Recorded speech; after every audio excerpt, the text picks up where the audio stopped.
Du skjønner ikke nå du, Om 50 år vil du få se en brøk av livets haiku. Gå ikke ut i livet, hopp nå ut i livet. Hopp nå ut, hoppe.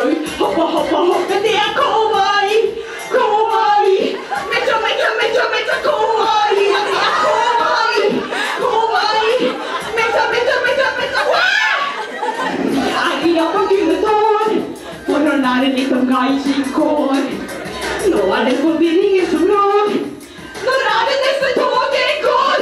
Hvor er vi? Er det Salomia eller Izumi?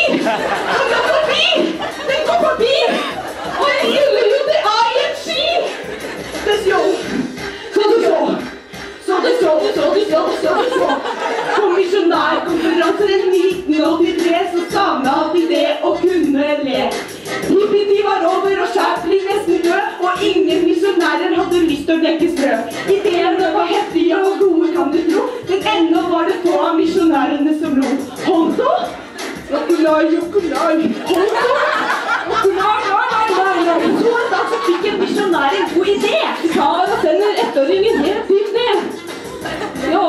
Utelatte for et år, uten å bli sittende igjen med vonde sår. Så ble vi sendt av gårde, ante ingenting. Vi sutret og vi grein når vi gikk oss vill omkring. Vi var sarte, vi trengte trøst, men ingen hørte på svake røst. Vi var blonde, vi var bleke, ikke rart at vi ikke var spreke.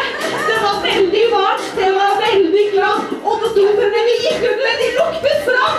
Å nei, det gikk feil vei. Så hørte de ordet at det skrei. Gomme ned, for at vi alltid kom for sent til trottene. Vi er misjonærene i år. Det er ikke vår skyld at ikke vi forstår. Å være misjonærer er så går. Ja, det er maskin-roi. Vi er misjonærene i år. Det er ikke rart at vi ikke forstår. Å være misjonærer er så går. Ja, det er maskin-roi.